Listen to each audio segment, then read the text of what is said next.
पंखा नहीं कहीं नहीं तो हमारे क्रिसमस लिया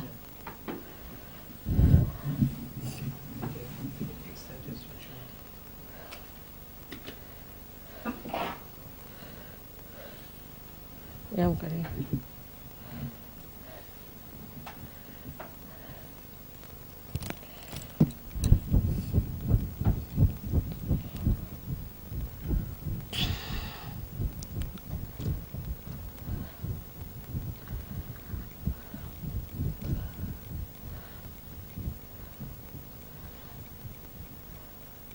हाँ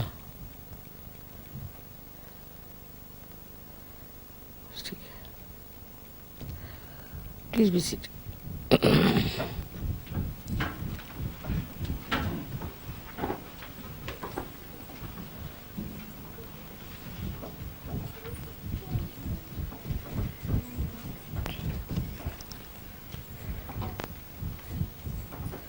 I see many more New Zealanders. Very happy to see all of you here.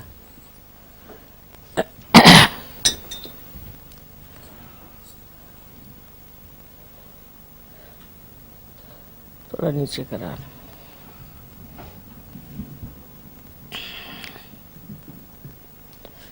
Today I thought we should have Mahasaraswati's Puja would be a good idea. Because we did Mahalakshmi, let's have Mahasaraswati.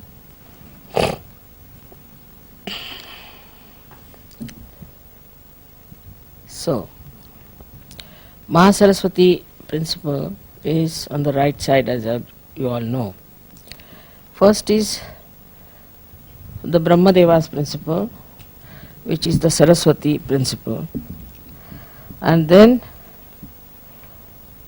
this Mahasaraswati takes you to the principle of Mahabrahmadeva called as Hiranyagarbha.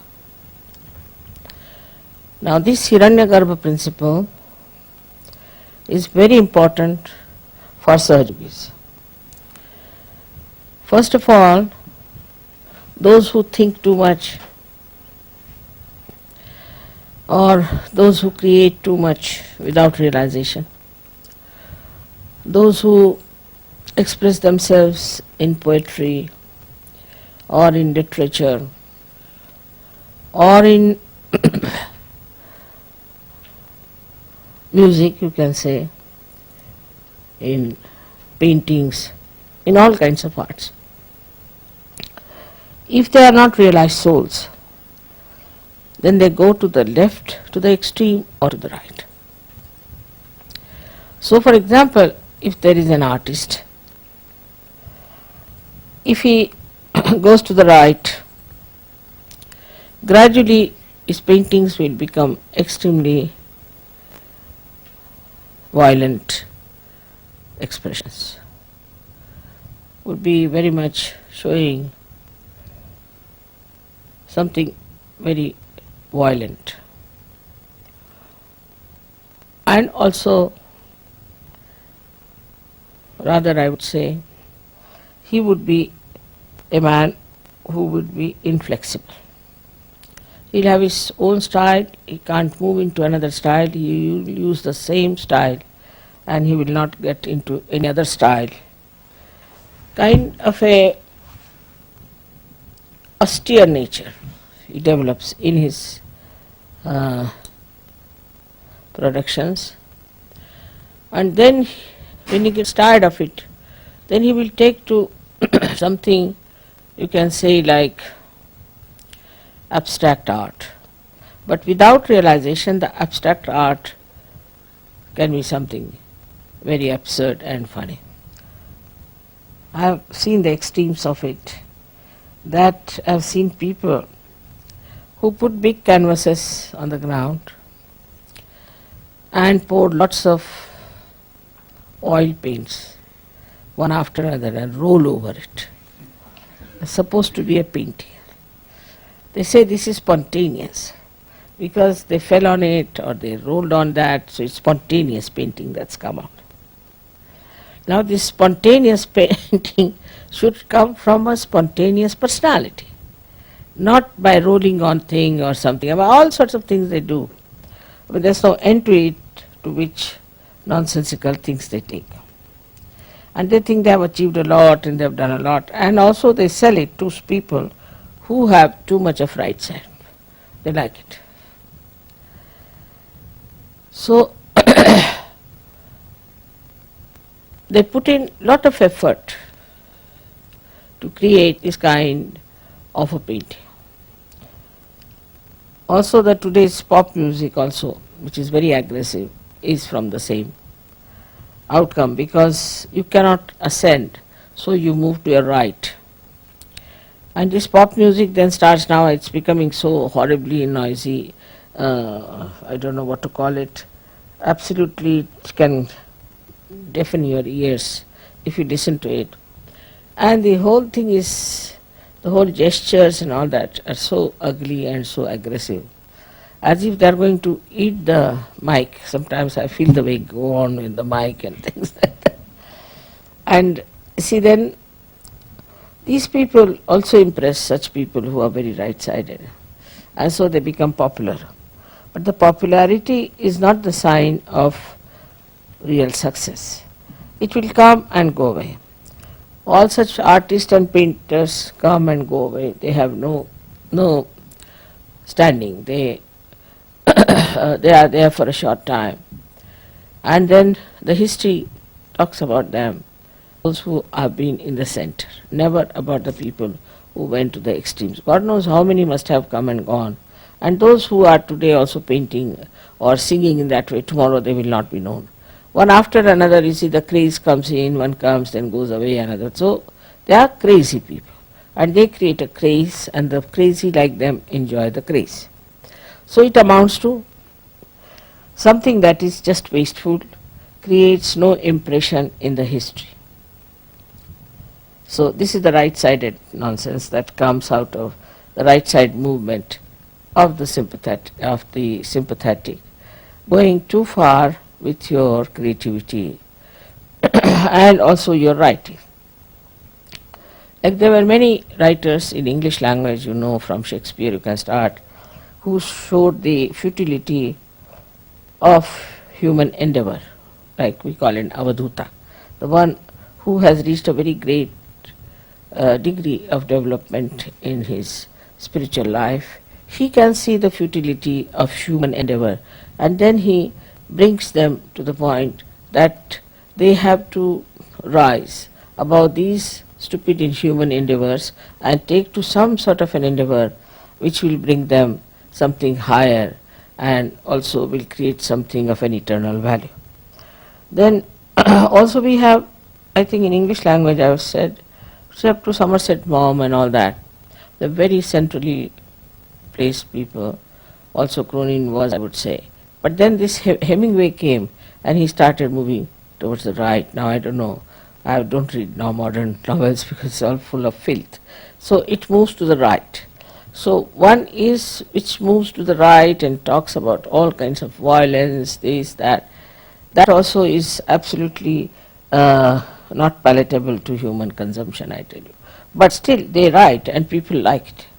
People want to read about Hitler, they want to read how people were killed, war stories, this, that. They want to see pictures which has full of violence or killing, this and that, so that their own desire to be violent is satisfied in seeing those things in films and in otherwise also reading such books of that kind. On the left hand side, when they move, you see these artists, then same about musicians, as I said, that the musicians become sort of absolutely suffering from Greek tragedy all the time. They go on crying and weeping and saying that this is sort of, we have been very sad, and the sadness and the tragedy of life. I mean, they go on crying and make you cry also. So there's no hope for them, and they just go on doing such stupid things. Then we have, you see, many artists also of the same kind, especially French writers as well as French French poets also, and French painters, if you see. They're very left-sided because they drink a lot.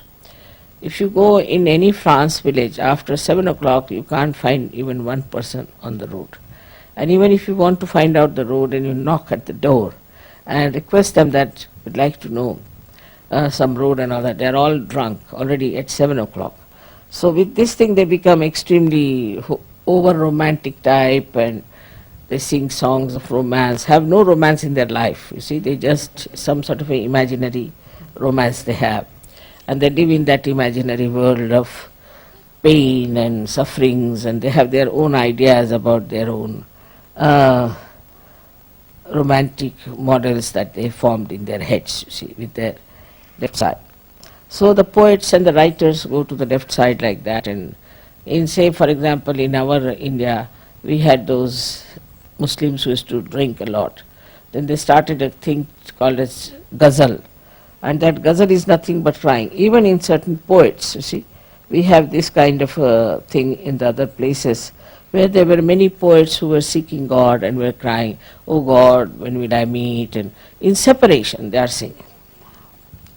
Not in the meeting, not in the yoga, but in separation they sing, "When will I meet you, O God?" and all that. And all such people who are still seeking like such songs going on. Up to this much is all right, but then you get lots of grotesque type of writers also who write such horrible things that you feel you are in hell. The way they describe things are horrible, and in Sanskrit it's called a bibhatsa. They create a bibhatsaras, and it's the description of very filthy things which were never before, even in English language, never I saw that, but now some books are full of filth and dirt and horrible sex descriptions that you just can't bear it. So all this comes with the left side movement, that because you see society also moves from sometimes to the right, sometimes to the left. So when it moves to the right, they like right-sided things, sometimes they move to the left, they like left-sided.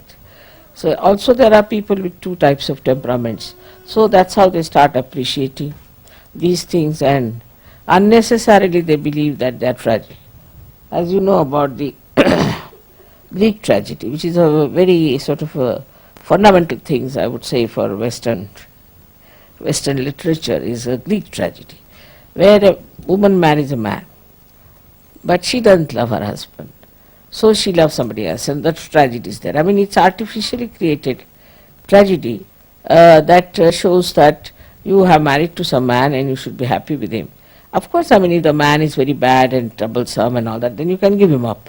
But what's the use of pining for another man, living with one other man, sort of a thing, as you must have heard about Tolstoy, who was another great realized soul. He's written Anna Karenina, and ultimately he saw that Anna Karenina commit suicide, because what she was doing a wrong thing, you see. So he brought the whole thing so beautifully out, and such an introspection all the time is going on, and also the futility of this kind of a romance that was there. So all this shows to us that there are people at the same time who are in the center. I would say in French writers also, Maupassant was one of them whom I would put in the center. He showed both the sides and he showed the right side also. So we have had Goethe, we had many sort of people in Europe and England, also in English language, because I am talking about English language. But also same in Sanskrit, in Hindi, in every language, we have the same type of people, but more in Sanskrit, we don't have many people with this right or left side. The reason is, for the literature, there are some rules and regulations. It's not the Western idea in India that we should be abandoned people. That's not accepted. So even in literature, there is a kind of restriction.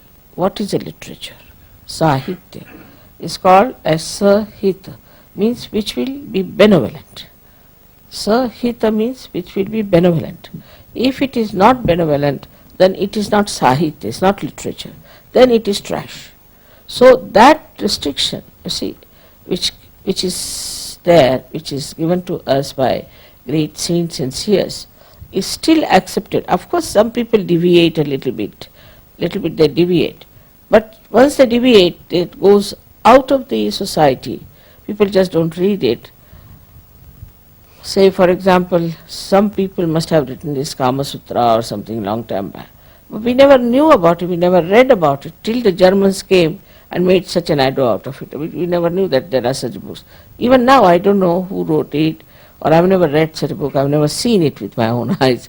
But we have heard about it, that people wrote such things. But actually, if you ask an ordinary human being in India who is maybe a scholar also, he will say, what's that? I've never heard about. But the Germans or the Japanese very particular on these things. They want to find out all such things.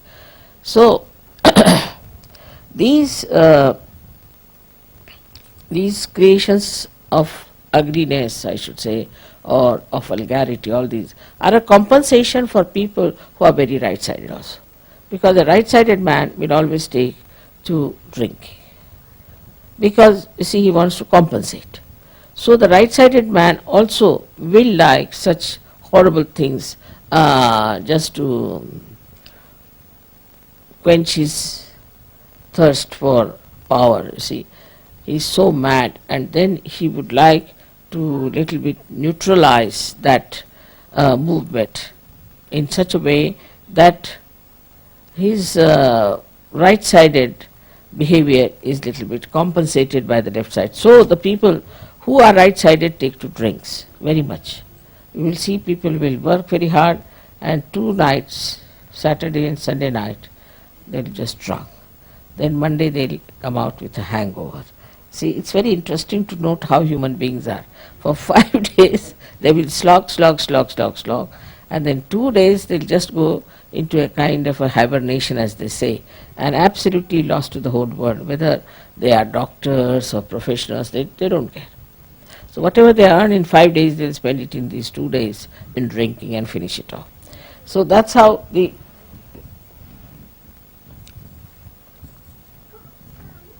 total gain in all that creativity comes. Now, when these extreme things start showing results, and then the artist gets just fed up with this kind of thing going on all around, he sees and all that. Then within him rises a subtler attitude towards creativity, towards art, towards books and all that. And then he starts in that reading about the true knowledge, pure knowledge. He wants to see paintings, or he wants to listen to music which sings of divine or divinity. Whole that madness makes him really think that now we should start doing something better. And then the Mahasaraswati principle starts working out. But in that also, when they start thinking of God, they fall into traps. Like, you see, somebody might fall into some sort of a religion.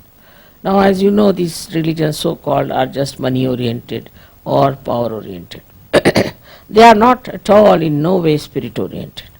That's the reason when they are not spirit-oriented, what they give people is a kind of a personality which is all mental. You ask them about Upanishads, they will cite verses after verses. Gita, they'll give big lectures on that, hours together. For this Chinmay, you see, if you hear him, he speaks for hours together on Gita. We get tired and bored stiff with his lecture. He can speak about it. But nothing inside. Nothing inside. And whatever they speak has no effect on others also. Because they are not awakened people, they are not connected with the divine. And whatever they do is just mental. So when the Mahasaraswati principle is awakened, you start seeing it clearly that this is mental, this is not the truth. There must be something higher.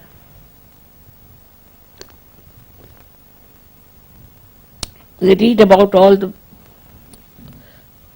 the spiritual works in their own religion in which they are born. Then they start moving out and reading about some other religions also. Then they think that every religion says the same thing. Then it comes to the Agya point. When it comes to the Agya point only, there then suddenly they realize that there is something wrong, that people are mentally only accepting this religion and there must be something beyond this. At that point, if somebody gets the realization, he just sticks to it. But this Mahasaraswati principle has to be awakened in all the people who are musicians, who are artists, who are this and that and that. And those who have reached that state, then suddenly they can get realization very easily. I have seen some people, very great artists they are today, but when they came to me first were not at all well known or anything. But when they came to me while singing only they got their realization. Just singing. Or there was one gentleman who was just playing tabla before me. I was not so good. All right. And then I was in Pune where I saw him. And in Pune he was playing very well. And I said, he's the same fellow. But somebody said, no, mother, he's not the same. He was not such a great player. I said, all right. I had taken some flowers for these musicians, so I sent it. He came running and touched my feet. Mother, have you not recognized me or what? I said, I have. That's why I brought you the flowers. I didn't know what to say. But the way he had improved now, he is a world-famous tabla player. World-famous. It has happened with many others also, with the Sarot people, with the star people. So many people have achieved a lot. Musicians, they, after coming to me, they have asked me that please do something that we should be able to enhance our creativity. I just take to search, that's all. And when they were awakened, very surprisingly, today most of them are very well-known musicians and very famous in India. Of course, the Western musicians, I don't know where to lay my hands because I don't know till the way they are screaming these days. I think their throats will be out, maybe something, then they might come to me. But on the whole, my own idea is this.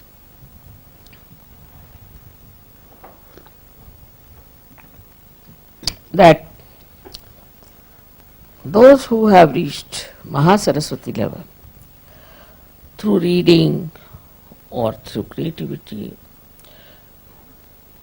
but through writings or anything, when they reach a certain state of Agya, then either they get disappointed, go to the left, and absolutely think that this is all useless. Or else, if they get realization, they become really very dynamic artists, very dynamic writers, and people who are creating something of an eternal value. So many SahajaYogis who have never spoken on the stage, who have never been on the stage, they said we had a fright for the stage. They all, surprisingly, now have become great orators and speak very well and know so much. So, this is the Mahasaraswati principle. Now, this makes you a person much subtler, and you start becoming aware that the gross understanding we had about our art or our creativity has to be subtler. We have to be subtler people. And then such writers only appeal to people who are subtle. Like William Blake was regarded as a mad poet. I mean, in India I never read about him. I did read on my own, but in the colleges, university, they never had William Blake, or in any book as such there was no William Blake. But when you go to these people and talk to them, there was one called Munro fellow. He has translated Gita into English. It's a very wonderful person. He is actually, I think, he's Italian. He lives now. He's no more. He lived in near Cambridge. I went to see him. He was very anxious to meet me. And when I went there, you'll be amazed, he did my arti and he said a mantra in Sanskrit that, "Oh God, you have come to my house. What have I done in my previous lives that you are in my house?" Such a beautiful poet. You see, and he said in Sanskrit language. He was a master of Sanskrit. So I asked him, from which book you have taken this couplet? He said, I have composed it myself. So beautiful it was. And then he said certain things from Gita and all that. And he said, Mother, I don't know, you might be, he was very old that time, he was 8 years of age. He said, Mother, maybe you might be able to change this English, but I don't think I have done anything. Even when I translated Gita, they are just reading only, reading Gita, that's all. So what's the use of my translation? Just like Bible now, they are reading word by word Gita, so finished. What's the use of doing this work? And he was so disappointed with the whole thing. So he said, what will you work out? How will you work out? I said, all right, I'll try. He said, of course, you are there, you are an incarnation. He just recognized me. I know you'll work it out. I wrote a very nice letter to me also. And then he died. But such a nice man, and he suffered a lot. Nobody tried to understand him. He said, I talked to so many scientists and things, and they are absolutely useless and very superficial. So I don't think in this country of England you'll be able to do much. It was a very superficial country. There were at least 20 English SahajaYogis with me, and they were listening to it. He said they are extremely superficial, this language is superficial, they don't know about anything about spirit or anything about Kundalini. But he was a very well-read man, very, very deep person. And he told me that while he was studying, gradually he felt this Mahasaraswati principle. The way he didn't say Mahasaraswati, but he felt that there must be subtler knowledge. So he took to books like Gita, this, that. And then suddenly he felt that it's all reading again. It's just the same, like translation.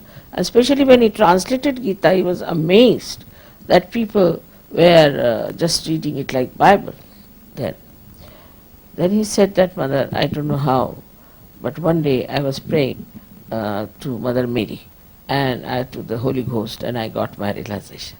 So he was a realized soul. And he saw me in dream, you see. He said, in dream you came and gave me realization. It's surprising.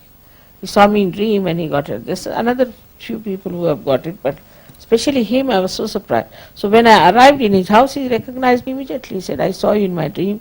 You came and you gave me realization. You awakened my Kundalini and you gave me realization.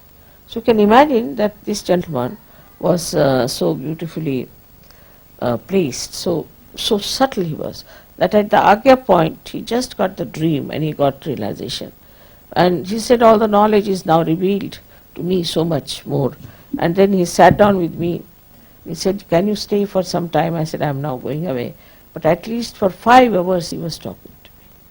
He was not tired. He could not leave me. Such an old man was sitting at my feet. I was telling him, you sit on the chair. No, I'm very good. I'm very much all right. You're sitting there. So this is what happens with this Mahasaraswati principle developing within us. But we should allow that to grow within us. So in SahajaYoga we are not told that we are not to read any book. Not at all. We have to read. But in that book we have to see the subtle points and see for yourself. I don't read any scriptures because I don't need to read. But when I started reading see these intellectuals, what they have to say, I was amazed that they are saying the same thing. There's nothing new. What I know, what I say, that's what they are saying. There's nothing new about it. There's nothing special about it. Just what all the scriptures have said, they have said the same thing, and these people are saying the same thing. But by saying this thing, how are they going to propagate? Nothing. It will be just again something that will happen outside, and it will drop out. It doesn't become part and part of yourself. So it has to become innate. That's only possible if your spirit comes into your attention. There's no other way out. So luckily you all are realized souls and your Mahasaraswati is very much there. But I would say you must read. Read books of value and understand how it is absolute SahajaYoga there. how it is there. Anything you take up, you will be surprised that all these books are talking about Sahaja. May not be all of it, but part of the Sahaja is there. All of them talk of some part of Sahaja, but not the whole of it, because they came at different times. And now the Sahaja is the time when you have to know the complete integrated knowledge of this religious thought that was there, complete integrated. And that's how you understand that all religions are integrated. So one should, in Sahaja, after you come, people don't take to any reading, it's a wrong thing. They should read and understand what others have said, where have they gone wrong, but not these nonsensical people. You shouldn't read these nonsensical people, which you know are nonsensical. But so many, the other day I got this book of the Christian Science. It's all Bible, nothing special about it. They are saying you should not do this, you should not do this and all that. It's all written in the Bible. What new things are you telling? Nothing. You don't need a science for that, it's just there. But they are making money out of it by explaining, and there's no explanation needed. Because that has to come within yourself, is the point, which is not there. So now this Mahasaraswati principle is awakened within us, and we have to read and see the subtle side of this growth of thought, how it grew up and how it became subtler and subtler, and how so many people in the world have contributed to it. So many artists, so many musicians, and so many, we can say, writers who have really contributed to the central path of Sushumna. Because they became realized souls, they were realized souls, some were born and some became, and then they completely wrote about the yoga. For example, Rabindranath Tagore, in the beginning he writes, when will I meet you, my friend, and all that, what you call the separation song, we got to be yoga. And then after some time, suddenly he gets his realization, because he becomes subtler and subtler and subtler. Then he writes about his meeting the spirit, and he writes about it. So these things work out in such a manner for some people that by their subtleties they arrive at a point of realization. Same thing happened with Buddha. He did the same thing.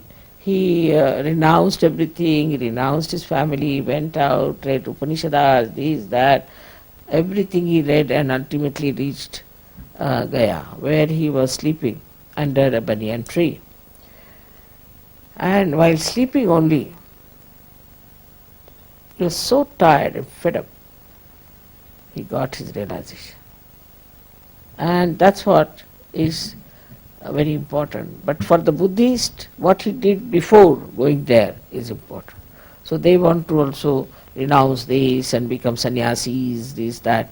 But by becoming that, nothing is going to happen. It's going to Gaya, and sleeping there also won't happen. It has to happen because he was a pure seeker, true seeker, and that's why it happened. But for Sahajogis, they don't have to do anything of the kind. They just get it realization.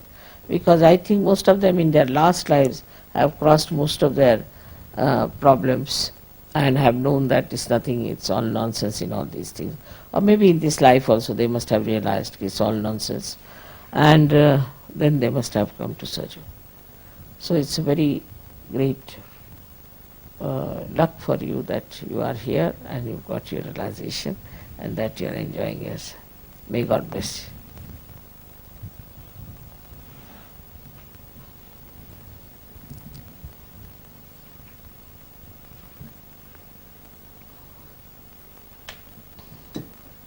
Another side which I have left over is the political side on the right side. You see, even in politics, the growth becomes subtler and subtler.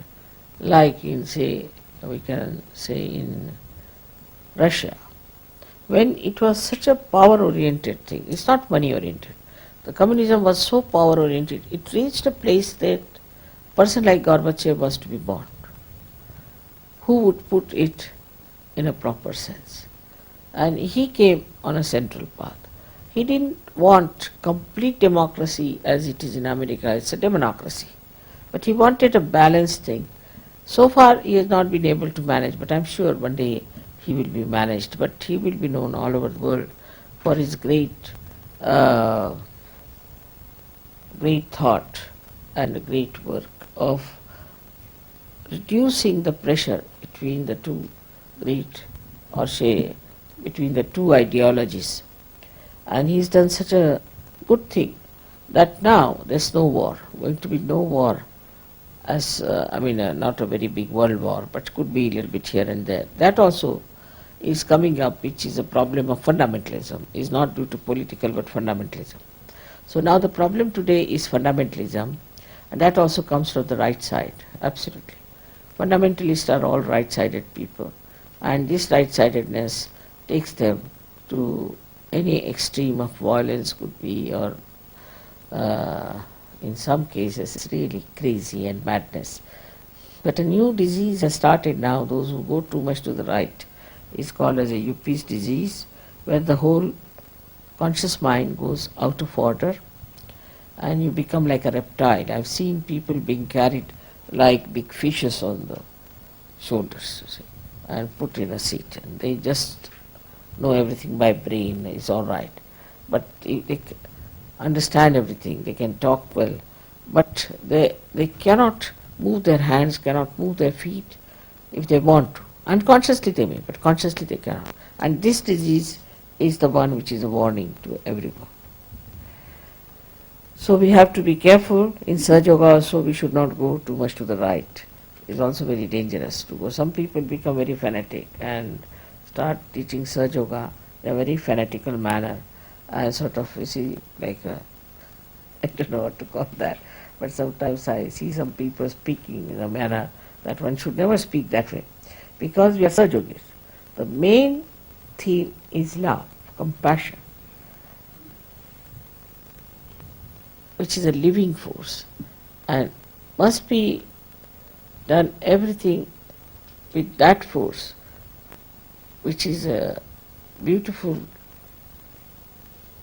living force, which creates these flowers, which does all kinds of beautiful constructive things. It should not be in any way a oppression, domination, or in any kind of command. You should not do like this, an organization, nothing of the kind. It is something so spontaneous, so beautiful, just works out. But as these trees have to be embedded in the Mother Earth, in the same way you should be embedded in the principle of SahajaYoga, which is compassion, love, and divine grace. If it is not there, then you will have problems with leadership, you will have problems with... Anybody who is a violent person cannot stay in SahajaYoga. He has to disappear. Either he should change himself entirely, or he has to disappear. It doesn't work out with people who are violent. So one has to understand that you may be in any position, you may be anywhere, you may be a very poor person, you may be very rich, it makes no difference for a Sahajayogi. The best thing to judge yourself is that whenever we are doing anything for anyone or saying anything, is it benevolent or is it violent? Is it for our self propagation or self holier than thou sort of a principle, or it is for the goodness of others? Once you start judging like that, you will be amazed that your whole system will change. Your way of talking, your way of working it out. For example, today, you see, there was a lady who wouldn't allow me to talk at all. She was talking all the time about something which was not important. But still I was working it out because I knew that there's no need to talk now. With this gentleman I can work it out. So it is always so that you should try to see the whole thing as a complete play and take a very